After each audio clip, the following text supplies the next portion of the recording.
Well, welcome everybody to this conclave on decentralized identity for the public sector. This is part of a series that's been convened jointly by EarthID and the Global Government Blockchain Association, I should say, not global, but Government Blockchain Association, which is a global body. And I think we've got an audience from all around the world who are either interested in public sector reform or in blockchain and distributed ledger technologies or in decentralized identity and digital identity in some way, and looking to either learn or implement these technologies. So welcome to everybody from all around the world, whether you're here for a good morning, a good afternoon, or a good evening, depending on where you are.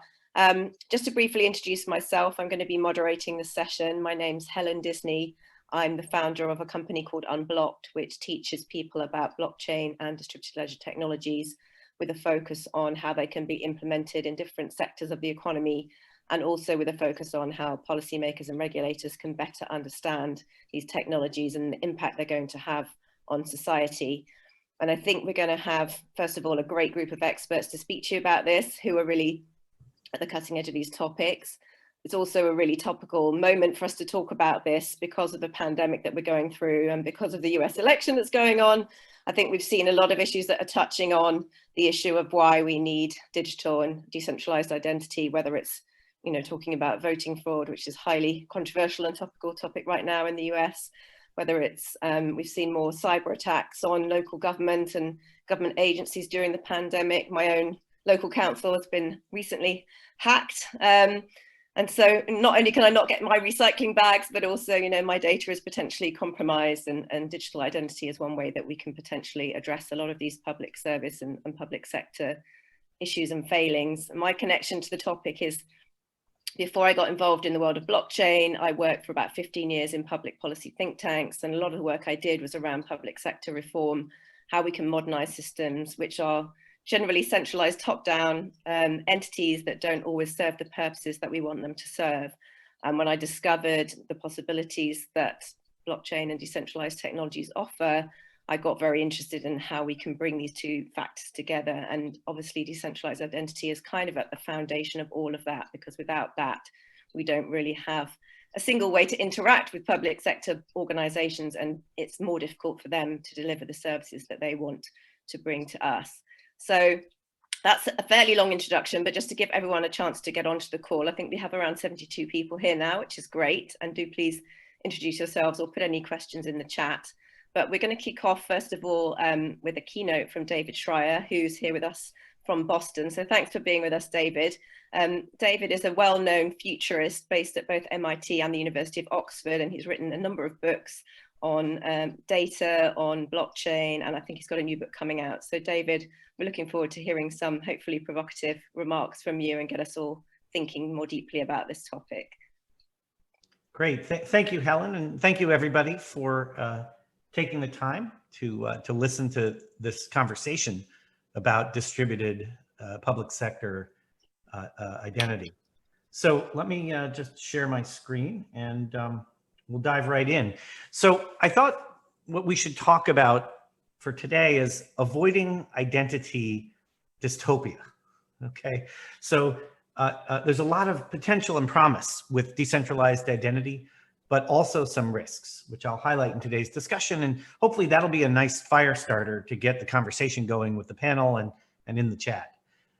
So first of all, you might wonder, well, why do we need a better identity? And so if you think about how we identify and credentialize, it started in 450 BCE, where Artaxerxes I of Persia gave a papyrus scroll to the prophet Nehemiah to allow him to travel effectively with the king's safe conduct authority.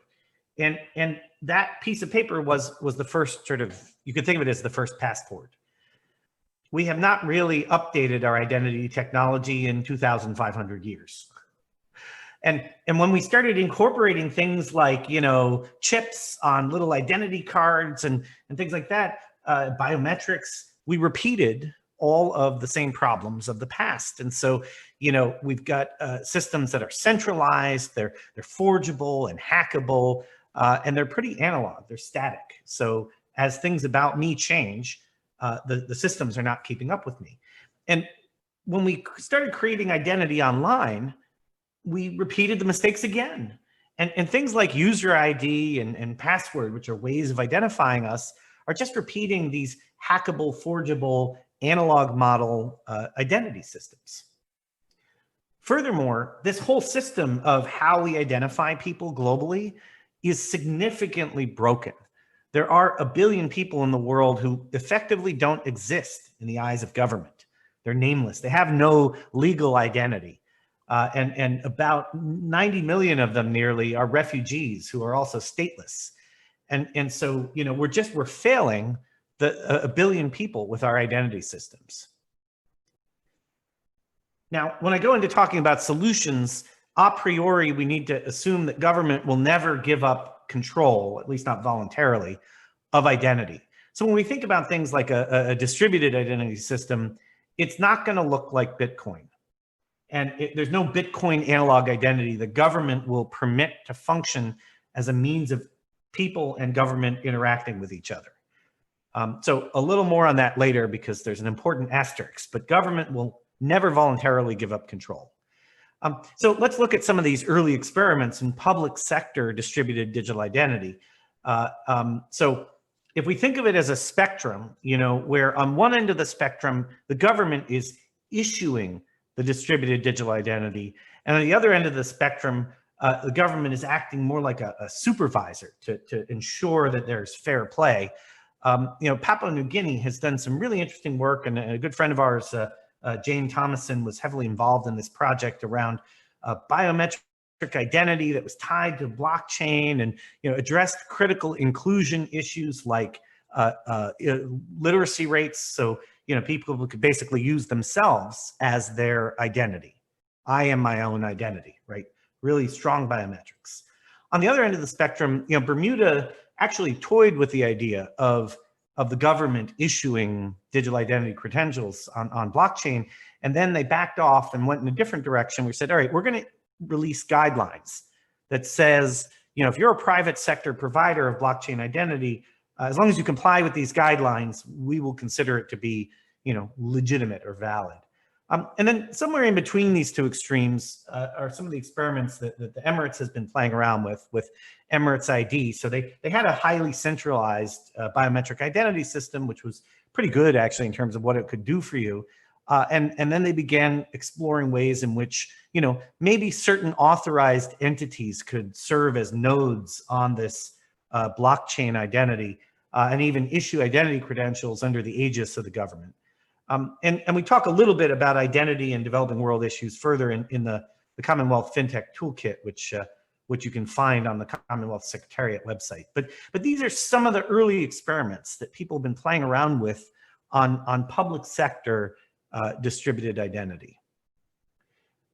It then begs the question, what's the best way to do this, right? How do we design better identity? Not just try out things or port over analog models, but how do we actually design better identity?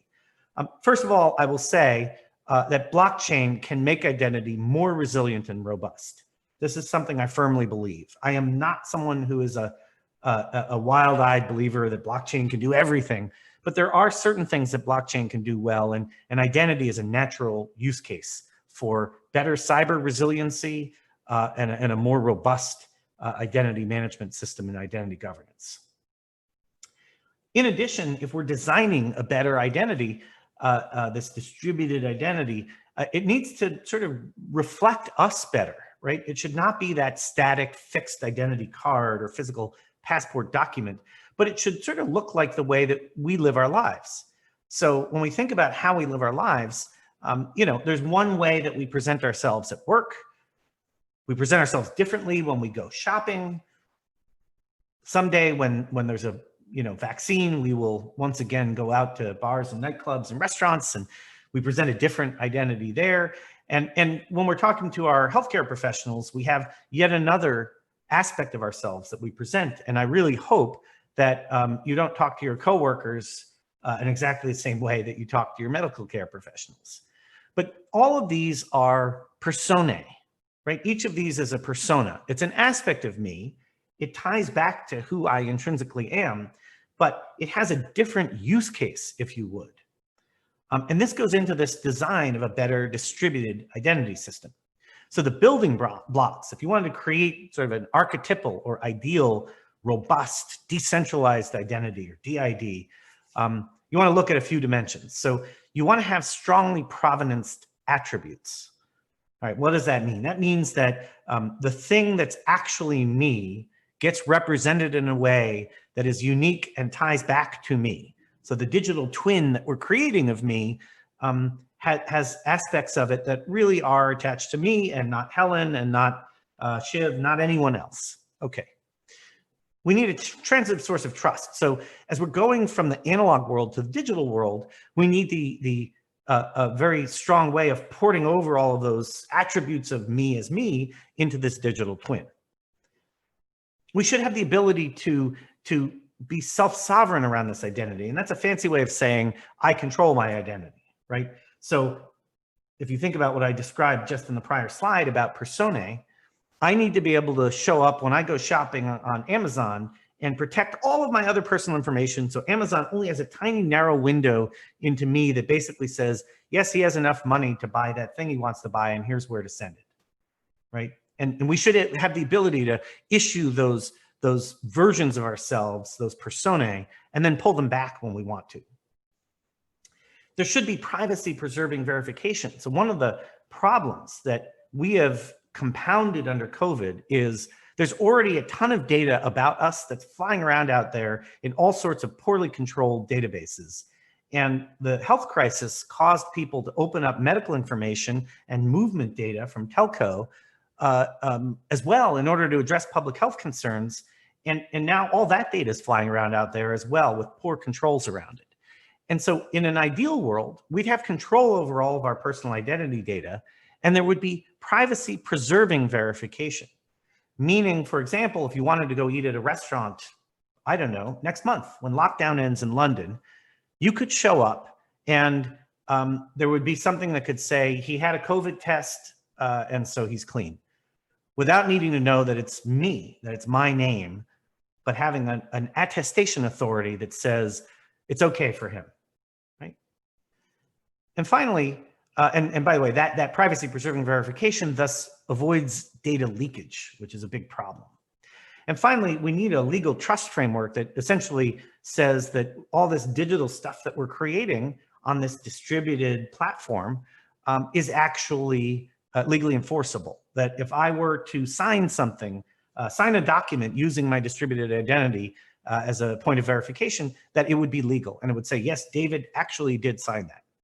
And so there are a bunch of tools that have been getting more and more mature over the last few years that help provide for all of these things that I've described on the left-hand side of the ideal distributed or decentralized identity. So multimodal biometrics, AI, blockchain, zero-knowledge proofs, these are all things that enable this better identity system. In fact, taking it a step further, MIT and Imperial College London, among others, have put something together called the Trust Data Consortium, which you can find more detail on at trust.mit.edu, which is a collaboration between governments around the world, the government of France, the government of Australia, government in the United States, as well as a number of large industrial companies that are creating the architecture, the software to enable not only identity, but all of the better data management systems that surround identity. All right, well, that all sounds fantastic, right? So we've got this great new system for identity and it's decentralized and you know, we're now all living on the blockchain, but at the same time, there are some massive issues that arise. Or as I was reflecting on this morning, Orwell was perhaps an optimist. So what are the risks, right? What happens when we start collecting all this rich data that's necessary for really good decentralized identity and we start putting it out on thousands of nodes all over the world? You know, we're generating tons and tons of this data. In fact, there's going to be something like 44 zettabytes of data generated across human systems over the next few years. And so if you printed that out, in printed form, it would basically allow, and stacked it on top of each other, you'd go back and forth between the Earth and the sun 10 times, right? Massive amounts of data. Now we're starting to load it up in multiple copies everywhere. How do we avoid misuse, right? If there's something wrong with our data, if somehow, they say I didn't pay my bill last month and it goes into my distributed or decentralized credit file, how do I correct that? Right? Because data tends to be noisy, right? Tends to be bad. Data tends to decay. There's often incorrect data that creeps into data systems. People could put malicious data into a data system. And then there are things like synthetic identity theft, where someone takes pieces of my data from various places and recreates a version of me that's not actually me. And then they open a credit card or rent an apartment or do something else, right? And so, the words of a colleague from a UK bank, it's rubbish. Now it's immutable rubbish. And so how do we avoid the four horsemen of the data apocalypse? What happens if I forget my access protocols, my passwords, or other means of getting to my decentralized identity? What if terrorists clone me, use synthetic identity theft and use the system and go commit heinous acts? If you think about it, making a readily usable decentralized identity creates the possibility of the social score, social credit score, social score going global. Right. So in People's Republic of China, what you believe, whether or not you support the government, how you behave, all these things go into deciding where you can work, where you can live, where you can travel. It allows for total government control. It allows for a regime that can't be overthrown. So that's a point of concern. Which gets me immediately to my next point, which is, why is Libra dangerous? And why have I and others written so vitriolically about it? Well, it's taking what we believe and who we listen to and how we behave, right? The combination of the financial data in Libra and the social media data in Facebook and the location data that Facebook has. And now it's deciding if you can borrow money. It's influencing what news you see, and ultimately is being used to program how you vote. And so in the US election that was alluded to earlier, it was recently revealed that Facebook was deliberately, consciously suppressing liberal media outlets and highlighting conservative media outlets in the months leading up to the election. These are not people that I personally feel comfortable giving yet more insight into my behavior to. I really am very concerned about the idea that the Libra project continues to have legs, even when the EU basically said it's DOA.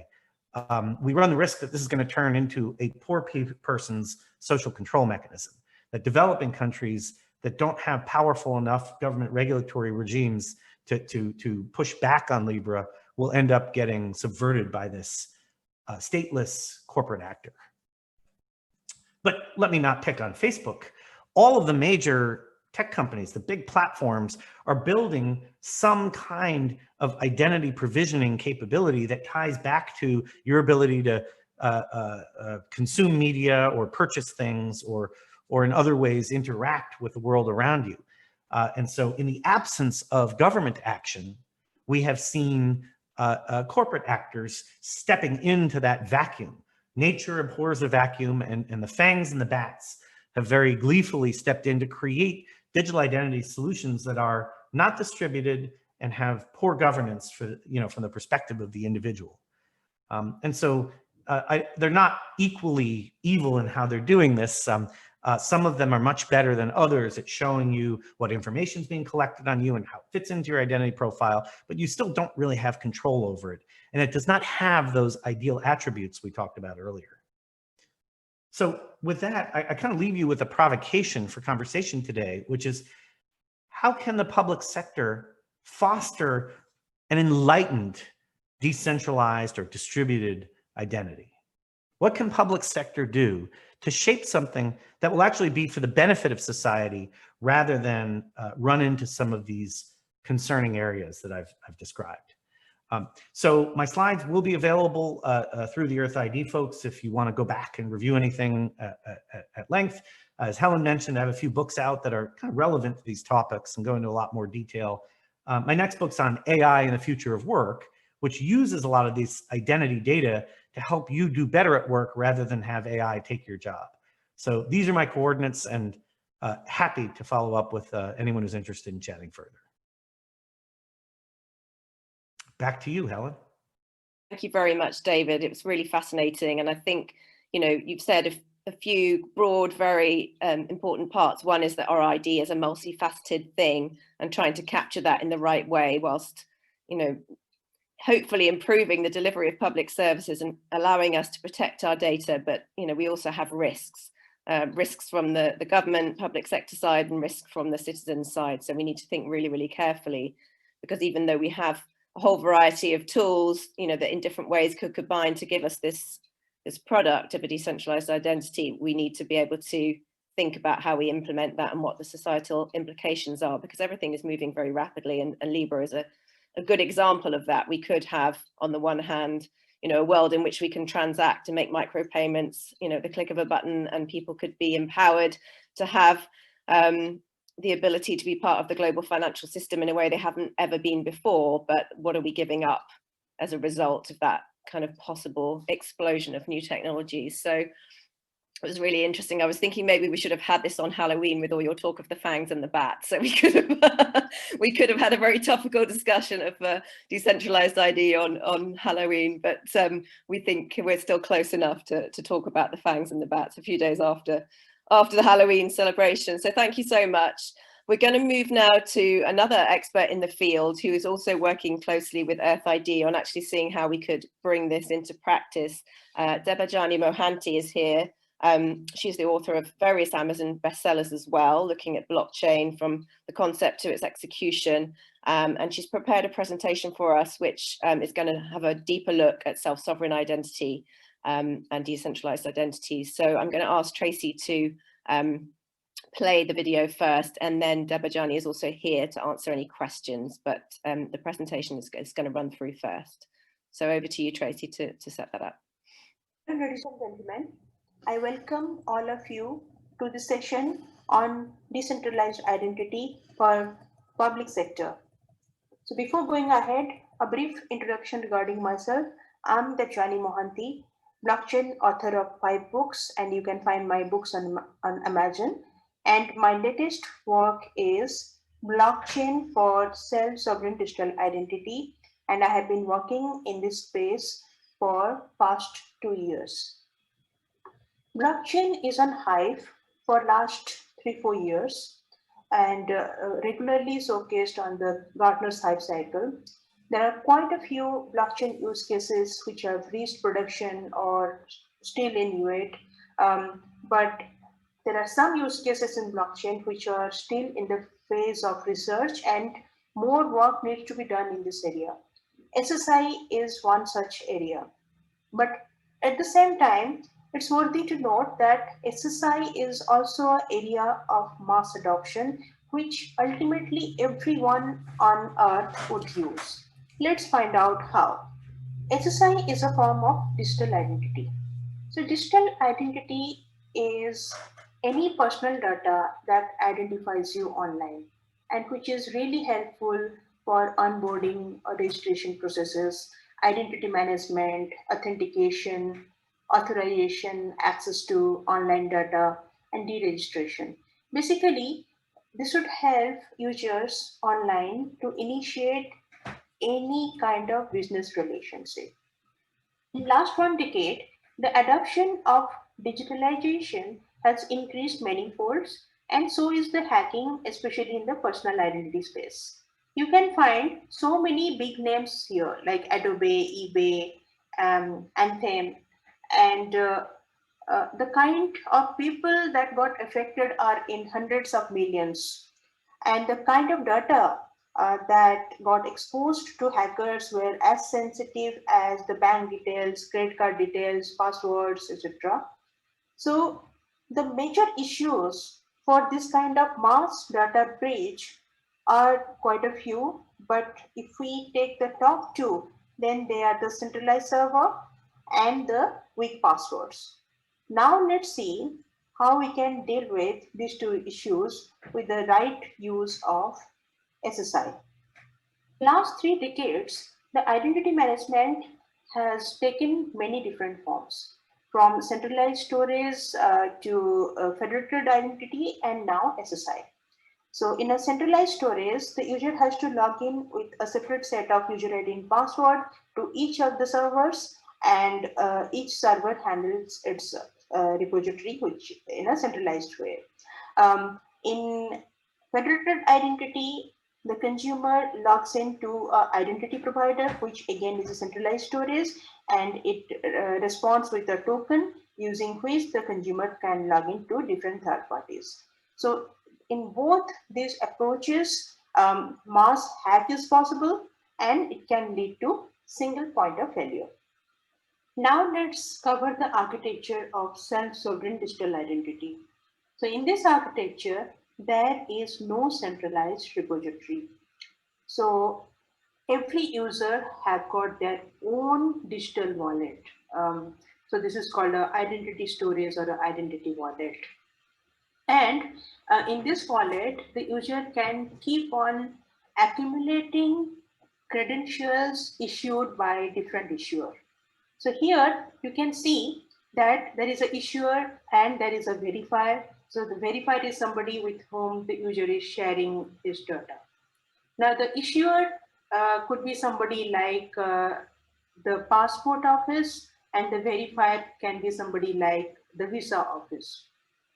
The issuer is issuing the credentials in digital format, and that is being saved in the user's digital wallet.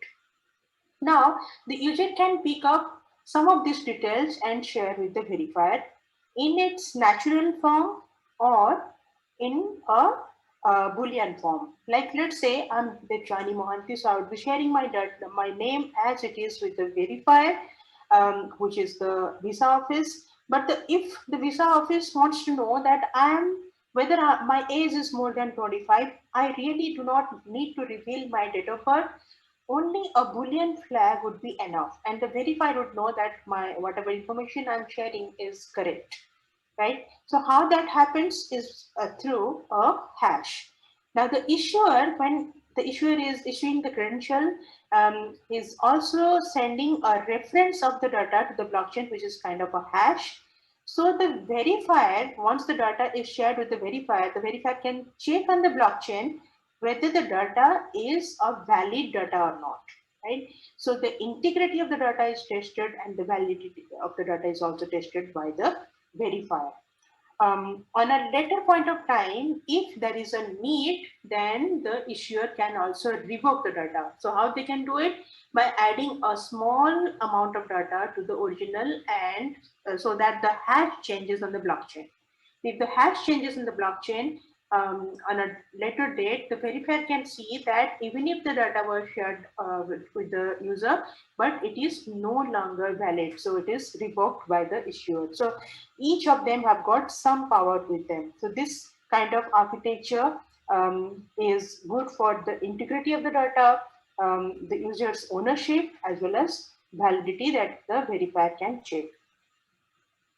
SSI network has to handle many different layers below the data sharing layer. So you have to handle the web standards, the authentication mechanism, the public blockchain, and you have to handle off-chain repository for each of the actors, be it the issuer or the user or the verifier. So now let's explore the different layers of a SSI network. As you can see, at the heart, there is a public ledger or blockchain, and there can be many different private identity storages, each representing a user or an individual or an organization.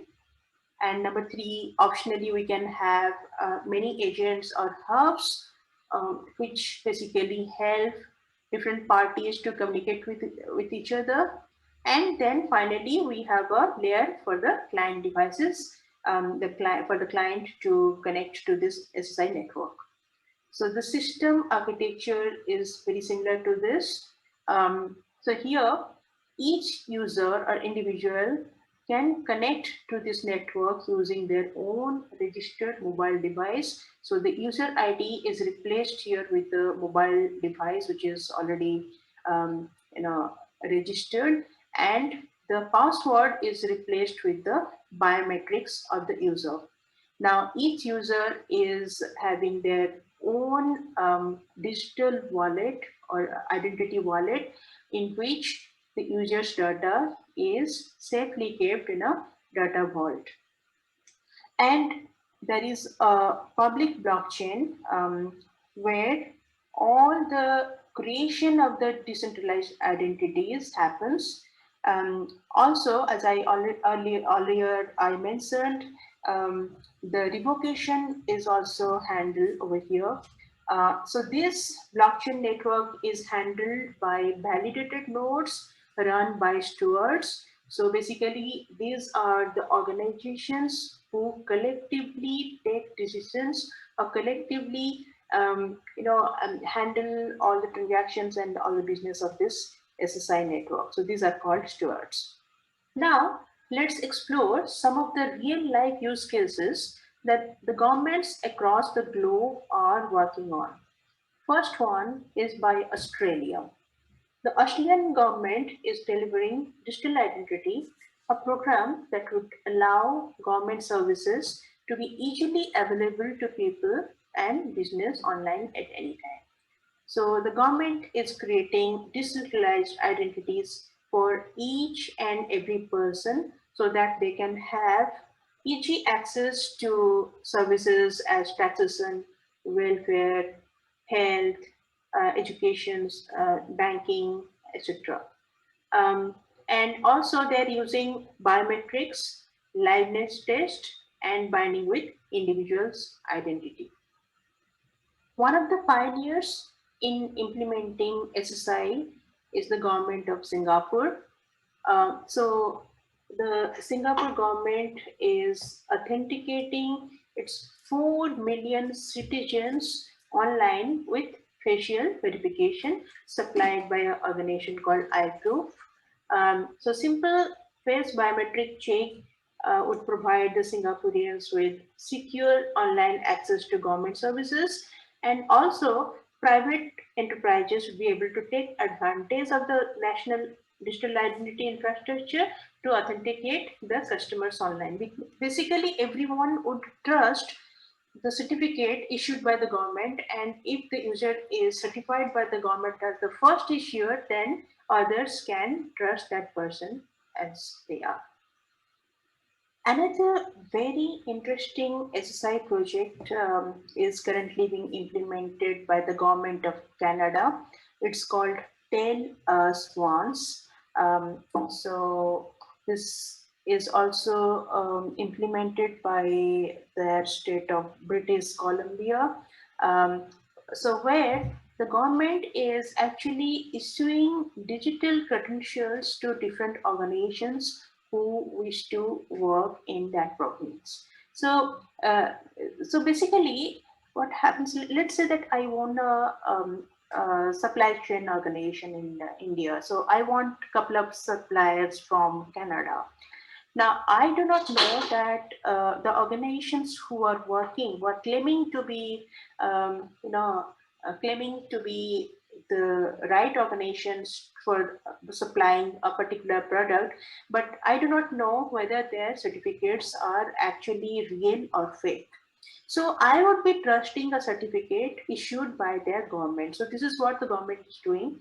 So the government would be issuing certificates to each and every organization who wants to work in that province, and the first timers who are working with these organizations would be trusting the certificates issued by the government of Canada. In this slide, I'm showing you a very unique use case in the social sector, combating child trafficking in underdeveloped world. So we know that out of 7.8 billion population in the world, 1 billion do not have any form of identity, and most of them are women and children from the underdeveloped world. So child trafficking is a very huge problem, especially in the underdeveloped world, as these nameless and faceless children are kidnapped and taken across the border of the country and exploited in illegal activities. So now with SSI and biometrics, they can get their own identities, and parents or legal guardians can get it happen. So how this entire thing would work? First, the parents have to approach an NGO, which is or a hospital which is registered by the government, and so the parents or the child's custodian have to take their child along with them to the NGO, and the NGO would scan perhaps something like the iris or the retina of the child, and on the basis of that unique feature, identity would be created, which is a decentralized one, and the biometrics data would be kept safe with that digital storage. So now, also the child's custodian, be it the parent or a social worker or a legal guardian, that person would also have to create their own decentralized identity, and the child's identity would be connected to the parent's identity or the custodian's identity as the legal ownership. Now, if the child needs to be, needs to travel across the border, then the border control officer has to check whether the child is the same one as they claim to be, and at the same time, if the parent has approved this kind of activity. So for doing so, they have to check the child's identity wallet and check whether through the liveness checking, they can scan the child's identity, the child's biometrics, and match it with the one which is saved in the identity wallet to know that if it's the same child. And also they would send a request to the valid custodian of the child, and only when the custodian sends an approval, then only the child can be taken across the border. The only one issue over here is that in such underdeveloped world, usually the mobile penetration is low. So because these people might not be carrying a mobile with them. So how we can handle this situation is through a printed QR code. So if they are having a mobile device, then the QR code would be sent to their mobile device, and the information can be extracted out of that QR code. If they do not have a mobile device, then while creating that identity for the child, the NGO would print that QR code and hand it over to the child's custodian as a legal piece of document, and the border control officer can use that document to extract the value of that the private key and the deed and decentralized ID, and connect to the child's wallet to gather the data that is required. In this picture, you can see that the governments across the globe are working on digital identity in some way or the other. So people are slowly moving towards decentralized identity and even SSI. And as per a very recent report on Gartner, by 2023, 65% of the world's population will have its personal information covered under modern privacy regulations. So what are these modern privacy regulations? Something like GDPR in Europe, PDPB in India, PDPA in Singapore, and there are quite a few others which are coming up. And using SSI in the right way can really help your organization and your government and your citizens to safeguard their data and keep it private as possible. As I already said, SSI is a space under blockchain which still needs a lot of research. So there are a lot of companies who are working in SSI. They're also working on the integration of biometrics, because whosoever is working with SSI has to work with biometrics. So this is one of the foremost areas. Secondly, scalability and throughput. Why this is important is because SSI means we have to provide identity to not millions, even billions of users, right? So scalability and throughput are absolutely, a mandate for a good SSI network. Cybersecurity is, and then interoperability, mostly because we have to integrate the SSI with other layers eventually. So yes, this is needed. Backup and recovery, this needs to be worked on, because most of the SSI networks as of now are not discussing much on this, and also tracking of records. So these are the areas of research. And also the success factor of a SSI network, first and foremost, is scalability and throughput, absolutely. Then second is who can be the stewards. So a steward means somebody who is running this SSI network as a validator. So there could be many stewards, and any organization can be a steward or a validator node. But the success of a SSI network depends on, how trustworthy they are. So that is why mostly, all the use cases I showed you beforehand, the government is the first steward. The government is the first initiator or the first issuer in a network, so that after the government assigns a set of credential to the user, the others can trust it, and they can issue more credentials. Third is how good is your selective disclosure and zero knowledge proof feature is working. So what it means is the user doesn't need to share the actual data, but maybe in many cases, if a yes or no or a Boolean flag can solve the purpose, then it would be really, really, fantastic. So these are some of the success factors of this network. Thank you for watching this video. And if you have any further questions, you can connect to me on LinkedIn or Twitter and ask me directly over there. If you want to know more on SSI, then you can read my authored blockchain for self-sovereign digital identity. Thank you again for watching this video. Thank you so much, Debajani. And I think we've got a few questions in the chat. I know that we're running a little bit over time, but I think one of the key ones is looking at the 51% network takeover problem. Someone's raised that. So I wonder if you just quickly talk about that. If we're relying on a blockchain-based system, there's the issue that someone could, in theory, at least take over the network if they've got more than 51% of the power of the network. So how would you address that? So, so is it from, the question is from Alex, right? Yeah. Yeah. So Alex, the answer is like the blockchain network that we are using in SSI is very different from something like Bitcoin.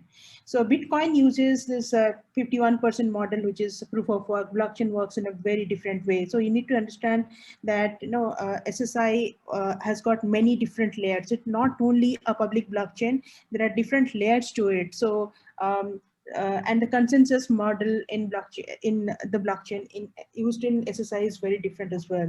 So there are different ways to handle this, and this 51% model doesn't work in SSI.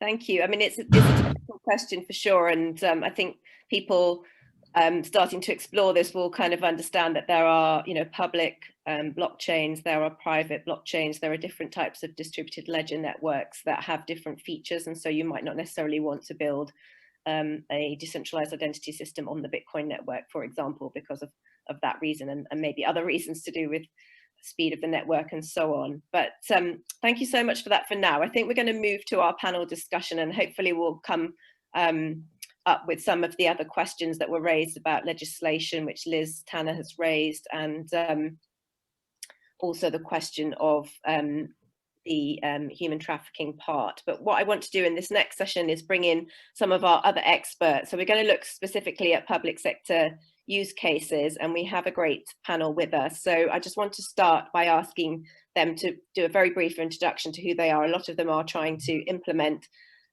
DID systems either in the public sector or private sector entrepreneurs who are bringing these systems into the public sector. So can I start with you, Ksenia? Ksenia Sipek is a Dame of Honor. She's an international tax expert and in the Ministry of Finance in Croatia.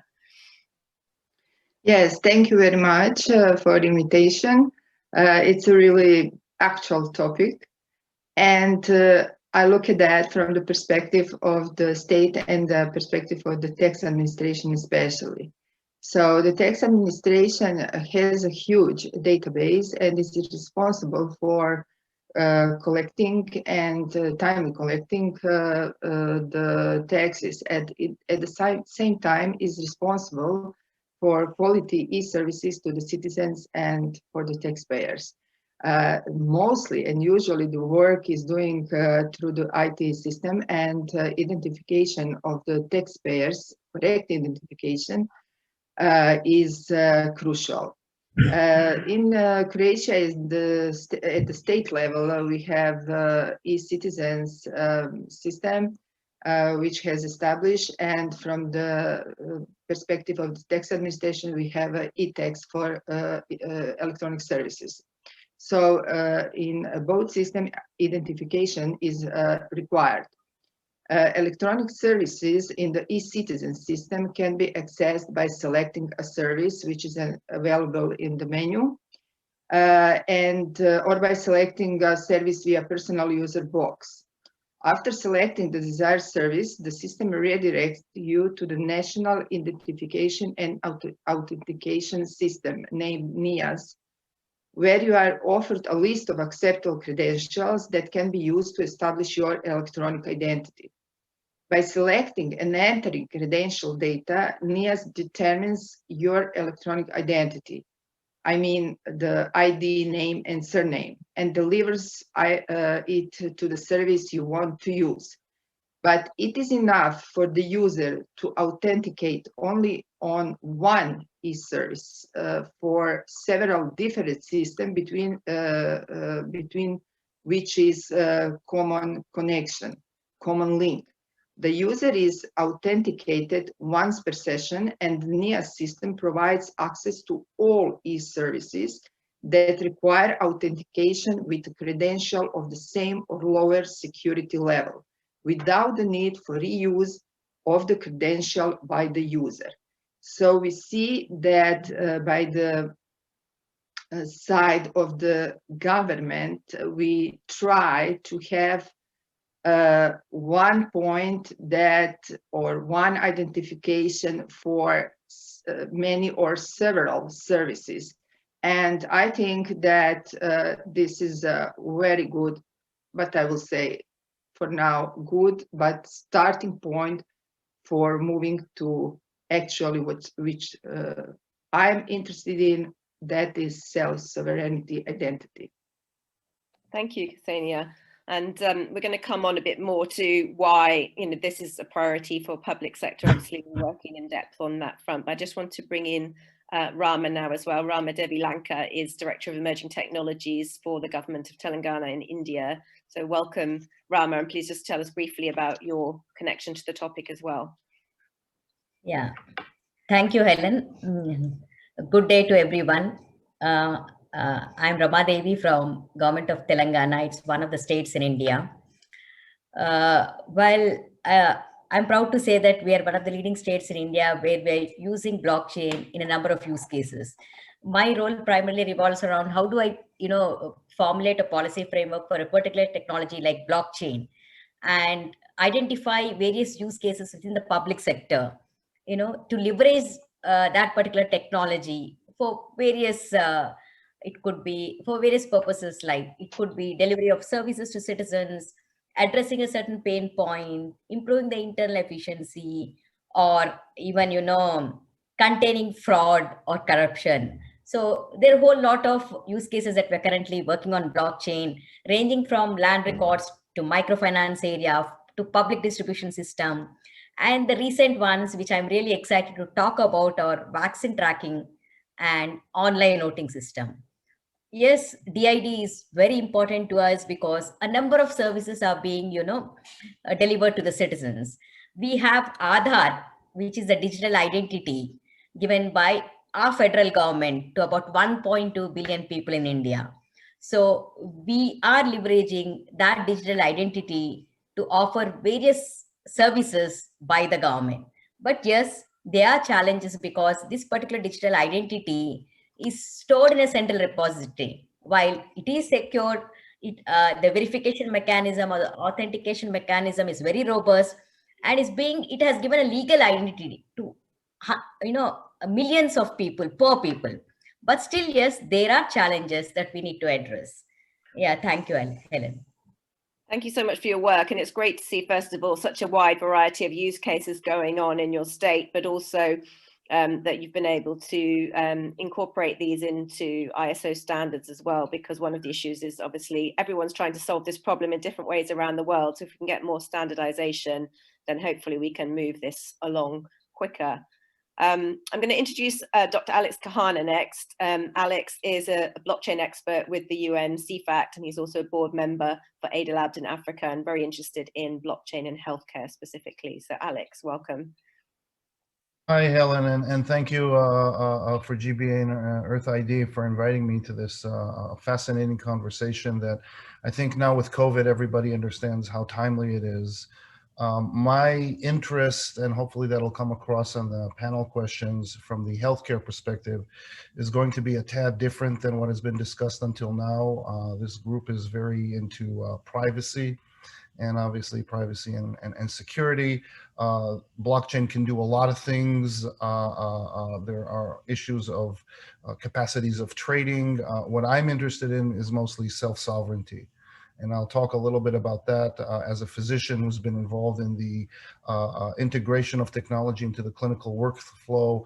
I truly believe that any management of disease, be it acute outbreaks or chronic diseases, is all based on behavior modification, and that behavior modification has to be based on some type of incentives or reward system that we can introduce. And so I wholeheartedly agree with David's beginning saying that without ID, you're invisible. And even though that is a sub SDG, it's a SDG 16.9, this is a element that simply impacts all SDGs. So I'll be looking forward to talk about this. Thanks, Alex. And last but not least, Shiv. Hi, Helen. Thank you. Yeah. So I am leading Earth ID, which is a decentralized platform, and then we are currently looking at how to basically create a self-sovereign identity platform, which is an industry benchmark. And then I'm also leading a government blockchain association in UK and Europe, which is a global non-profit organization helping public sector organizations to understand and adopt blockchain technology. And this topic at hand is very close to my heart, because I think in my 15 plus years of career, I have realized one thing, that the identity is a very, very important aspect, be it public sector, private sector, or for an individual as well, right? Because everything that we do, it involves an identity. Identity is actually the mechanism through which we basically establish trust in every interaction or every conversation that we do with anybody and everybody, right? And I think one of the challenges that we have realized is, like, even after we know that digital identity is very important for driving social and financial inclusion, but as soon as you have a digital identity, all the challenges with respect to cybersecurity, frauds, they come into picture. So the question is, how do we tackle those things, right? And a very recent example, it's a very short one. So a couple of days back, I went to a pharmacy to pick my prescription medicines, and because of COVID, they have basically put all the screens, and then there's a queue. But then as soon as your turn comes in, you go to the receptionist, and then the first thing they ask is, like, can you please confirm your name, your date of birth, and your address? And because everybody is wearing masks and there's a barrier, you have to speak a little loudly. And that is where I think the privacy is, like, gone, because I have already shared my information with everybody in the queue, right? So these are the challenges that are there. Yeah, thank you. Yeah, absolutely. And coming back to the cyber hack of my local council, just to get some recycling bags, I have to put in my email address, phone number, and address. which if the council system is compromised, suddenly everybody has all that information. And obviously, if I'm a mental health sufferer or, you know, receiver of government services in another way, I've probably given even more financial information away about myself. So, I mean, I guess we've already touched on the issue of why, you know, decentralized identity is needed from the public sector point of view, whether it's GDPR, whether it's cost cutting, whether it's more efficiency in how we provide services. But I'd just like to hear briefly from Rama and Ksenia, what's the driver for you in terms of, you know, why this is a priority for you from a government perspective, from a policy perspective? Maybe Rama, you could start. Sure, Helen, thank you for that. You know, as I said, as a government, how do I identify the right individual or the citizen, you know, to transfer various government benefits? You know, there are many challenges when we actually deliver public services. You know, these challenges are different for the government, for the citizens, and for different organizations, you know, that handle data. Handle data in terms of you know, storing, processing, and managing the data. But as a government, you know, how do I identify the right individual or the citizen to transfer various government benefits? When I say benefits, there are a range of benefits, you know, from cash transfers for pensions, for fee reimbursement, to distribution of food grains. You know, the number of citizens and a lot of money is involved in, to giving employment, which is the largest employment program that we have in India, which is called, you know, MNREGA, which is a rural employment guarantee scheme, you know.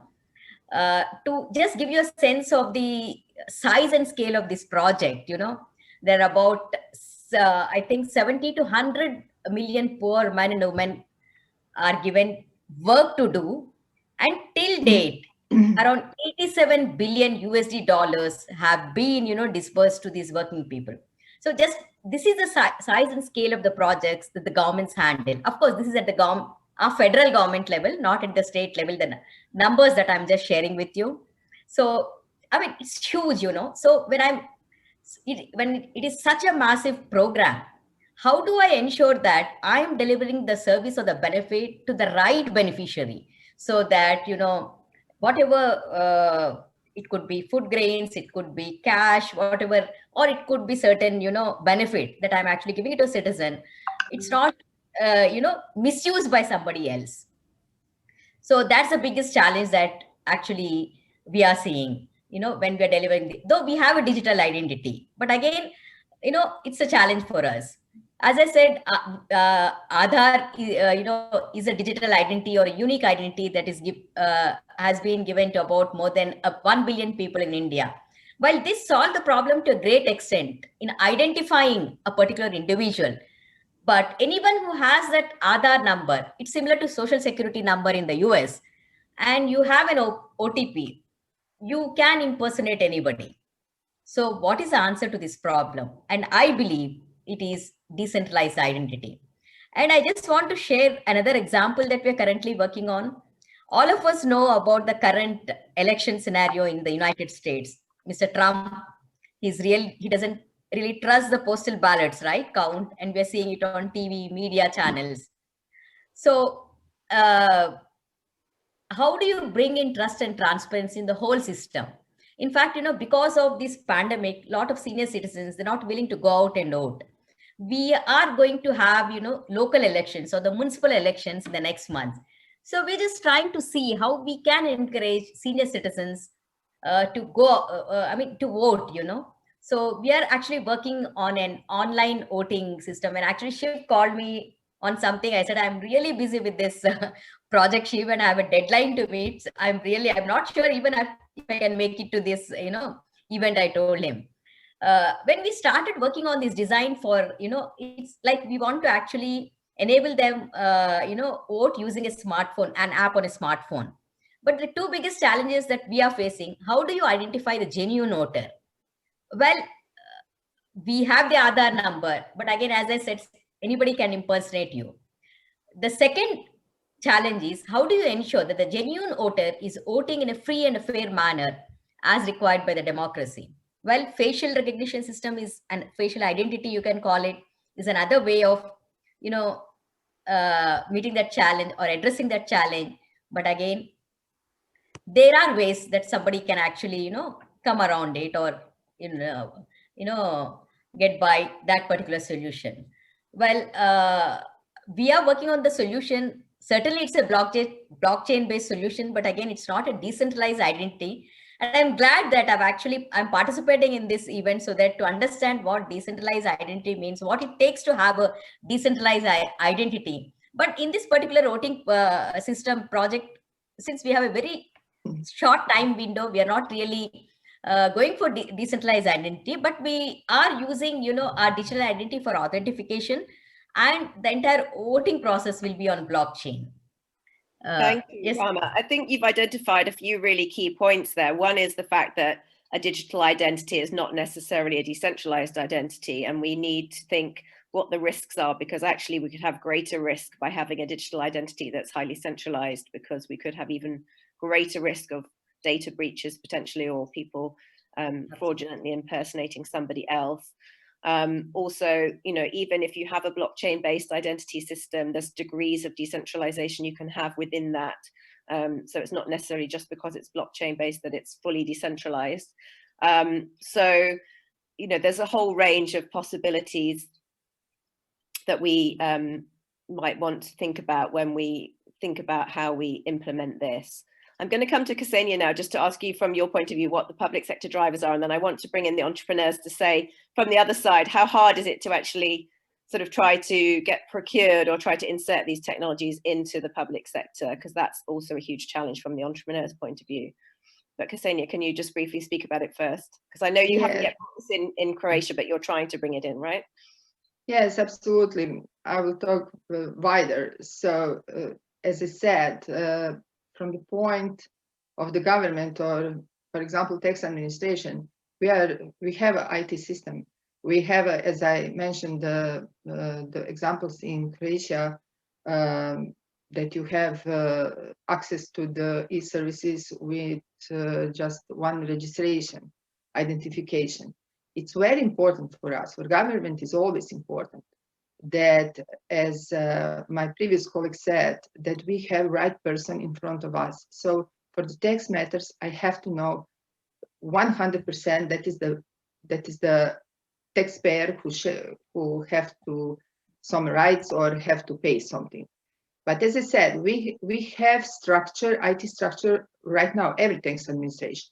So from the perception of the new technologies, which I would like to, in my work, to connect the legislation and technology and to bring some new things, we first should know what benefits we will get. These benefits should be better than we have now.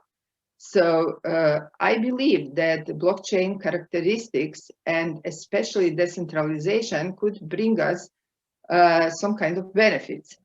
Characteristics of the blockchain as immutable, or DLT, immutable real-time data, which is very interesting, for example, for tax administration, really could bring us benefits.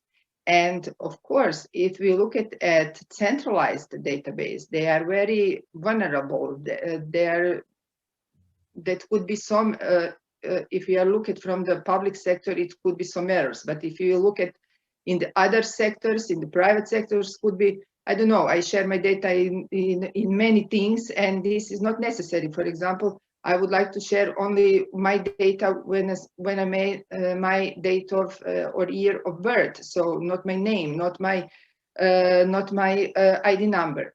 But the use of blockchain-based decentralized identifiers could reduce these errors, even stealing, even phishing the data. So data based by blockchain could bring us really benefits. Of course, in the world, there are a lot examples, but more than examples, we have testing, we have piloting, we have analyzing, especially in the tax administration, because we want to have these benefits. So it has to be much better than we have now. But also, if we are looking at e-voting, for example, this is a good example. we have 2 points. One point, as Mr. Rama said, for the elderly people will be easier to press the button and vote. This pandemic accelerate everything, so it was really a question of the health to go to vote. For example, in my country was elections this year, and we have now in the United States. But if we talk about identification, in this case, I would like my constitution right that I vote anonymously, because this is my right. And other side, government should be sure that when I vote, I have the right to vote. So these 2 things are very important, that voting will be 100% correctly. Of course, that should follow legislation. But legislation would follow. Legislation is not so big problem for me. I was a lawmaker for 17 years, so legislation will follow. It's not a problem. I'm just going to stop you there, just because we're getting quite short on time. I think the voting issue is really, really interesting, partly also because it does pose a political challenge, in the sense that some people may not be keen on more transparency and lack of fraud in voting, but that's a bigger political issue that probably we can't touch on in the context of this session. But I just want to bring in Shiv and Alex, because one of the things I found in the project I was running called GovChain, where we looked at blockchain projects around the world, was the issue of procurement, and you know, how difficult it is sometimes for policymakers to actually procure blockchain solutions, because they don't know which solution to choose. They don't know if they're going to get vendor lock-in. Sometimes the pilot projects that Ksenia mentioned, you know, go on for quite short time, and even if they're successful, for various reasons of cost or political priorities, they don't get extended out and really tried out in a big enough way to make them work. So Shiv, from your point of view, how hard is it to sort of deal with, you know, getting policymakers to be convinced by what you do? Right. No, I think overall, if you look at this, right, so around the world, I think obviously, I think blockchain has its own, I think, implications with respect to, I think, how the industry started, and then how basically we look at the industry with respect to the use cases. Obviously, cryptocurrency is something which is like a lot of people understand that cryptocurrencies is blockchain and vice versa, and that is where there's a lot of, I think, confusion with respect to what's happening. But I think in this panel itself, we have kind of discussed that there are certain governments who are actually open to adopting blockchain, and they are already doing a lot of good work with that, right? And I think, as you mentioned, GovChain has done that research, and there are, I think, quite a lot of use cases around the world. We have with GBA also, we have 50+ working groups, so at least there are 50 different verticals where we are talking about different use cases, right? And I think we can talk about US government, we can talk about UK, we can talk about Europe, and I think, and we can also talk about India, Singapore. So there are certain regions which are actually leading the pack with respect to the adoption of blockchain, right? But obviously, I think what happens is, like, usually when we talk about the government sector, the public sector, there's a lack of I think knowledge and awareness, and this is where the industry needs to step in with respect to, I think, by leading with specific use cases, right? And I think that is where I think DID and SSI, in my head, is a use case which can basically drive blockchain towards mass adoption, right? Because as of today, when you look at other use cases that we have with respect to supply chain, with respect to finance, there are certain implications or certain limitations with respect to what you can do and what you cannot do. But with DID, because when you're talking about an identity, it's about everyone, right? And then whatever you do, wherever you do, it kind of entails an identity in that sense, right? And this is where even at Earth ID, we want to try to focus on public sector, because when you talk about public sector, we can talk about, I think, as we discussed, we can talk about voting, we can talk about fund management, we can talk about education, we can talk about employment, we can talk about social issues. So in that sense, right, that the public sector in itself has so many challenges which can be potentially solved with this technology, and that is where I think that is where we need to kind of work with people like Rama, Ksenia, and other public sector employees to kind of drive this forward. Thanks, Shiv. I think you touched on an important point, which is also geographical, that maybe there are parts of the world that are able, for various reasons, to bring this in faster, particularly looking at Africa, Asia, maybe more so than the West. And I know Alex has some thoughts on that. He's been doing a lot of work in Africa. So Alex, tell us a bit about that. And also I wanted to ask you from the sort of UN angle, how we can get more global policy collaboration, because it seems like, you know, many different organizations, whether it's under the UN SDGs or whether it's the EU level or World Bank, lots of people are talking about this, but how can we actually get everyone pulling together? Yeah. I would say like this, COVID really has brought in two things that are counterintuitive and interesting for the audience. One is that when people hear that I work in Africa, they're like, yeah, but in Africa, you know, with COVID, they fudge the numbers, they don't do testing, they don't report pre-hospital deaths. And I look at them and I say, no, that's what we're doing. That's what we're doing in the United States, you know. And actually what's happening in Africa is that they have experience with acute outbreaks. They do respect public health recommendations, and half of the population is under the age of 30. So if anything, COVID showed or has stressed out the economies of developed countries, and really showed their fragility in their whole approach of identity management.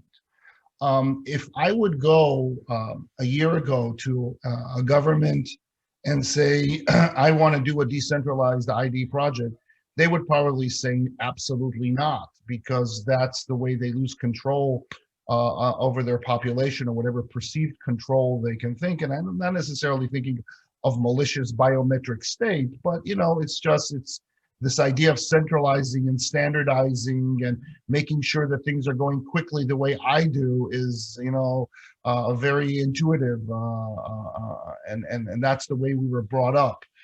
Instead, now they're saying, okay, this is a global pandemic that knows no borders. The data that needs to be accumulated is huge and vast. It needs to be analyzed by multiple data lakes. There is no way that one single entity can actually understand what are the actionable informations in a robust and real-time way. So they understand that centralized systems are, as previous speakers noted, are attack, collusion, and censor vulnerable. So everybody understands that. So I think we're in a special moment where people are moving from the pre-contemplative phase to the contemplative phase, where it becomes difficult with policymakers, and to your point about what we're doing with the UN and the day that you participated and others in the UN General Assembly, is really to translate these things into policies. And I think that one of the main errors that we're doing is that we're attacking this through the privacy and security perspective, instead of through the human dignity and the empowerment perspective. And the idea is that when you say things need to be secure and private, and that you start to go into all kinds of legalese, and you start to go into all these kind of multi-jurisdictions, and I'm special, but we can only do it here, but we can't do it there. And these are endless conversations. What we need, especially in healthcare, is to talk about universal values that everybody agrees. Everybody agrees that we are our actions, and our actions are captured by data. And that data that surrounds us, if it is taken by someone who uses it, loses it, abuses it, and sells it, they take a piece of us. So everything that we're doing here is not privacy-preserving technology. These are dignity-preserving technologies. And that is something that is way easier to talk to remind people that, you know, instead of loving things and using people, we should actually start to love people and just use things. So it's not the technology that is centric, it is what we are doing with this technology that is centric. So if we're able to provide them a tool where the voiceless have a voice, where the unbanked can be banked, where those who don't have access to healthcare can have that access, that is something that is way more resonant in creating policies than rather starting to argue if it should be a GDPR or CCSA or all these kind of things that are going on. Absolutely. I mean, I think obviously people are going to move at different speeds. It's inevitable, but we're starting to get to the point where, you know, governments often say, well, it's too much of a risk. Well, actually, the risk now is not doing anything more than the risk of doing something, given that our priorities are so focused on healthcare data sharing or distribution of government aid. These are our kind of top priorities now in a pandemic. And so we can really see how this could be a foundation for doing that in so much of a more efficient way. Before we come to the end, we've only got a few more minutes. I just want to ask people to briefly talk about the different use cases. We've mentioned humanitarian in the form of human trafficking in the presentation by Devajani. We talked about health. Rama, would you just tell us briefly about some of the projects in India? I know you're working on land registration, land registry, and also educational credentials, as well as the voting issues. So just tell us a bit about that and how you've managed to drive that forward. Yeah, thanks, Helen. In fact, we are implementing more than a dozen, use cases in various sectors within the government. As you rightly mentioned, land records is one of the key areas where we implemented this particular, blockchain technology. And the reason that we chose this particular use sector, or you can call it a use case, is a lot of frauds happen in this particular area. In fact, there is a saying or a joke that goes around in Hyderabad, where I live, is that there is a monument, historical monument, which is 400 years old, which is called Charminar. And the situation is such that anybody can sell a Charminar and anybody can buy it, So that's the kind of fraud. Tomorrow I can just go and sell that historical monument Charminar on an official registration, in a process. So that is the kind of situation that we have. So how do we actually, handle this? How do you avoid these frauds, these scams that happen? So for us, of course, blockchain has been the answer, So we have implemented this into, it's called registrar's offices. And we have actually seen significant, improvement in the reduction of number of frauds that are happening in this particular area. That's one area that's very close to our hearts, because it indirectly contributes to the overall GDP, of the country as a whole. So the second use case that's very close to our heart again is in the microfinance area, wherein, government actually gives what you call loans to poor women, very poor. They just take these loans, do some, small businesses or small work, and they return back this money to the government with a very nominal interest. So what we thought, these poor women, they do not get any credit, from anywhere else, either the banks or any other, lending instruments. So we came up with this idea of, they're very, they are poor, they take loans, but there are certain women who really pay back the money. So how do we incentivize these poor women, this good financial behavior was what we thought about. And instantly it hit upon us that why don't we actually give them a credit score? Because they really cannot get the other scores that we, fortunate can get, CIBIL scores and such things. So what we are doing using blockchain technology, of course, the payment, loans, they're all in the blockchain. But one critical outcome that we are looking at out of this, can we actually give a credit score to these poor women, which they can use it to gain other financial instruments? So that's one of the biggest, I would call, good use case, which is really close to my heart. I'm really happy that it could make a difference to certain, poor women. So that's one. The third one, as I said earlier also, there are a lot of frauds happen in this, what you call these educational certificates. While the universities actually issue these certificates, but the government received a lot of complaints from various universities abroad saying that certain students who are applying for, admissions in their universities are actually submitting fake certificates. So that's one area that we tackled with using blockchain technology.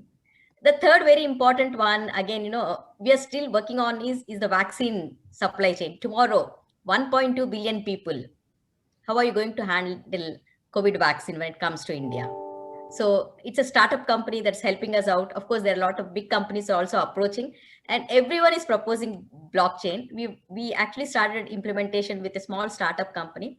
And in Hyderabad, we have a very dynamic, blockchain ecosystem where a lot of startups, entrepreneurs who are working on various, innovative solutions are actually offering solutions to the government. And our policy, procurement policies also, if a startup comes out with a good solution that fits the government, that suits the government requirements, government would be the first customer, in the sense that he can try it out. In fact, it's paid pilots that we do. And once, if we really like the solution, it's useful, we in fact procure that solution.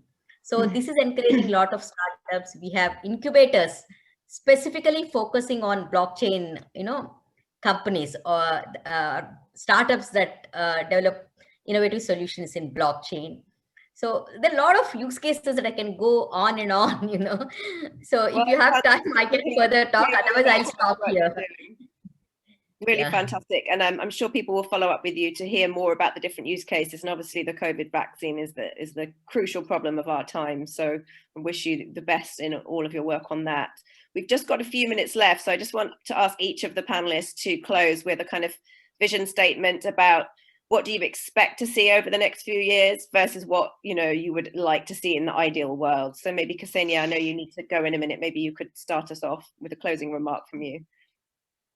So I could say that I really think that blockchain could bring us the benefits, even if the tax administration and for taxes, which are actually, I don't know in the world that any tax administration right now directly using the blockchain. Maybe someone, I'm not sure, but it's really hard.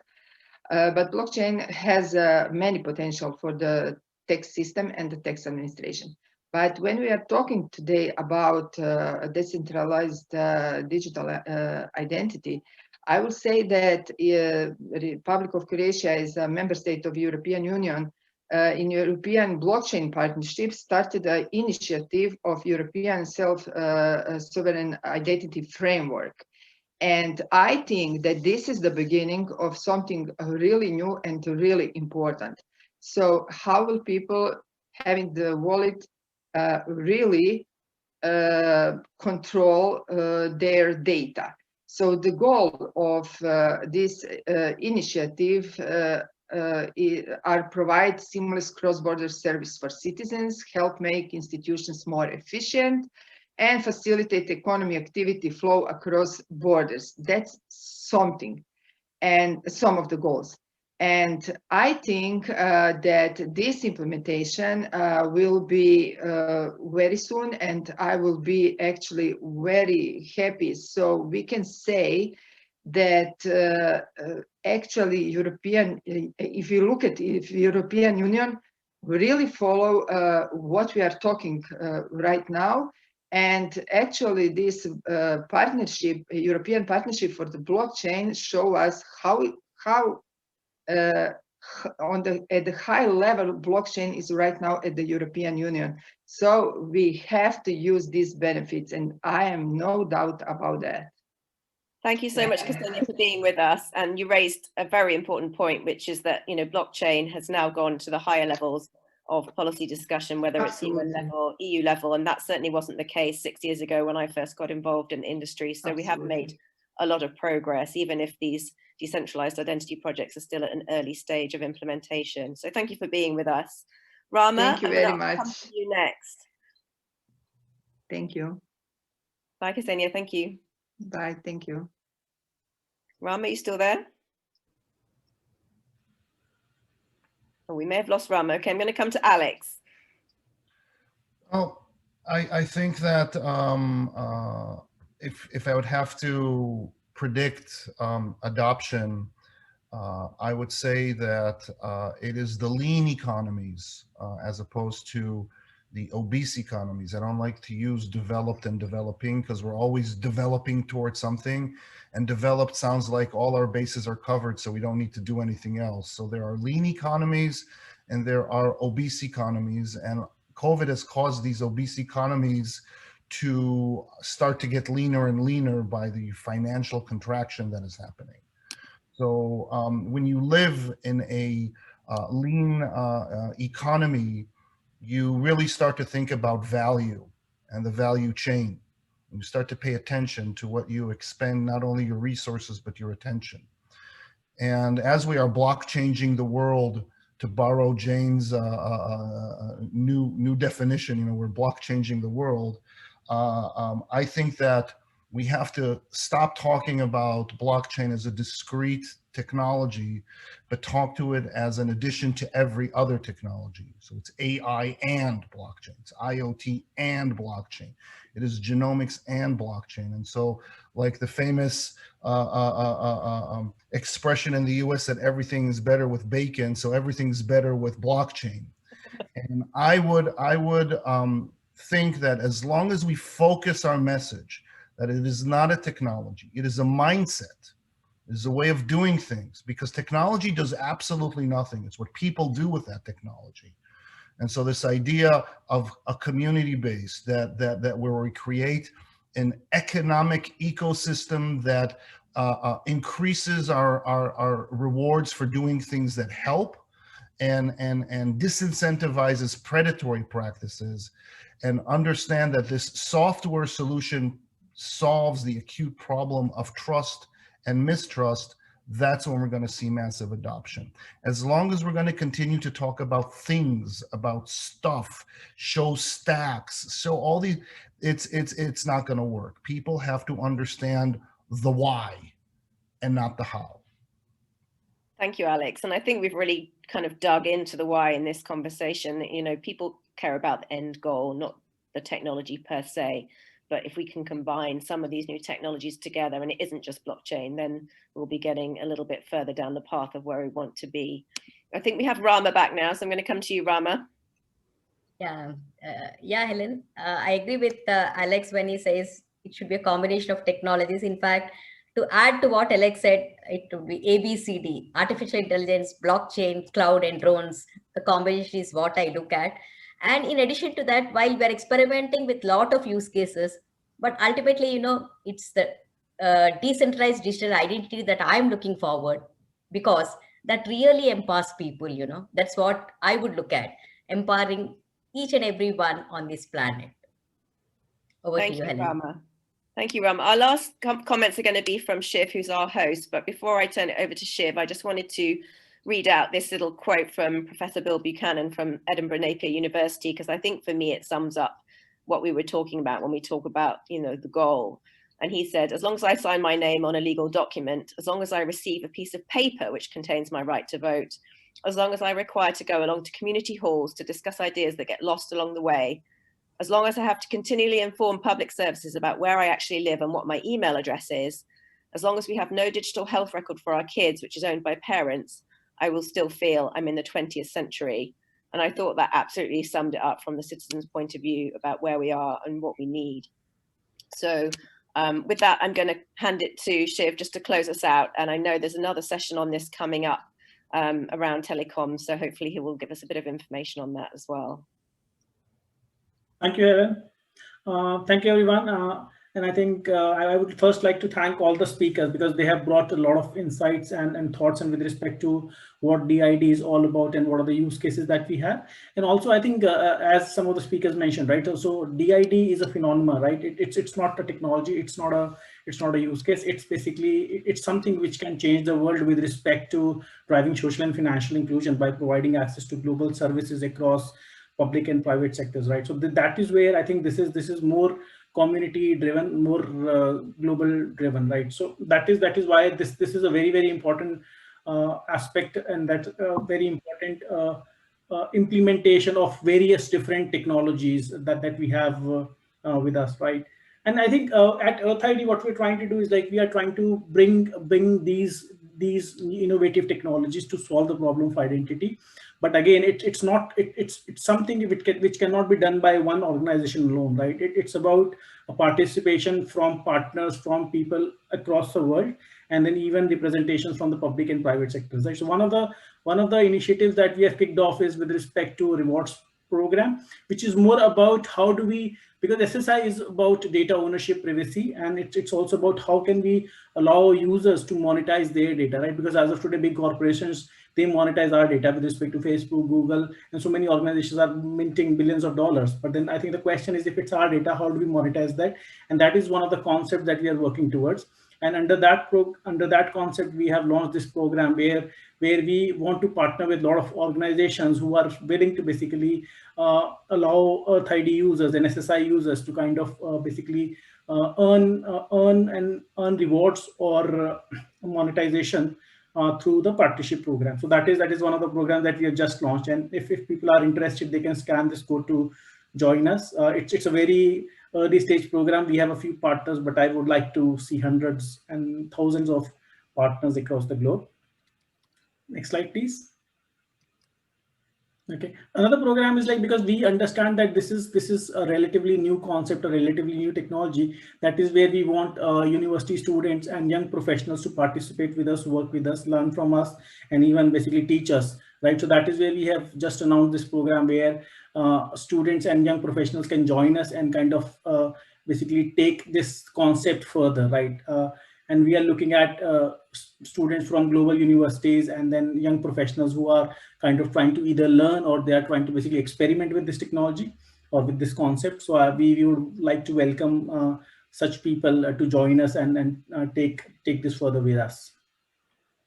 Next slide, please. I would like to spend a few minutes on Government Blockchain Association, because obviously I think Government Blockchain Association is trying to do really good work with respect to the public sector, right? So it's about how do we promote blockchain, the usage of blockchain and across different use cases in the public sector. And GB has 3 different pillars. It's about connect, collaborate, and communicate. So when we say connect, so we have more than 100 chapters across the world with more than 15,000 members. Collaboration, basically it's about, we have 50+ working groups where we kind of do work on innovative ideas. We have basically a group of experts ranging from identity management, supply chain, finance, and so many more. And this is where it's about how can we bring people from around the world together and talk about these use cases and actually create something which is working, right? So it's not just about discussion, it's about actually delivering value. And we are now exploring grants from all over the world with US, UK, and India, and other parts of the world as well, where that public money can be basically utilized in a better way to deliver actual value using the blockchain technology. And lastly, it's about communication. So what we are doing is like, we have a lot of events, we have a lot of publications that we do on a regular basis. And this event is one of them. And then we do a lot of these similar events during the months and the years. Next slide, please. I would want to basically talk about the next event that we have in May next year, which is going to be a blockchain week. It would be basically hosted in Washington, DC, and then we would have 2 days of events in US Capitol, where we would have representatives from different global government organizations, and they would be discussing about various use cases. So it would be great if people can participate, and I think it's basically free for people. If you can join GBA first, and then you can participate in all these events. I think I would close here. Thank you, everyone. Thank you for joining in, and I hope it has been a useful session. We'll be doing many more events like this. The next one is on telecom, and we would be doing that on 10th of December. I think I don't have the details on this slide, but I think you would be able to share that with all the attendees of this particular event. Thank you. Over to you, Helen. Well, it just remains for me to say thank you to GBA and to Earth ID for convening a really interesting discussion. We had so much chat and discussion going on in the side box, and I'm sorry we didn't get to all the questions, but I'm sure any of the speakers will be happy to follow up with you directly, or you can contact Shiv via GBA and he will connect you with the right people and also let you know about the future events. So just to close by saying thank you, and I hope people will get involved in whatever way they can, but the event in DC certainly sounds great, and hopefully, you never know, we might even be able to be there in person. We'll keep our fingers crossed for vaccinations and future developments. So thank you to everybody. Thank you. Bye-bye.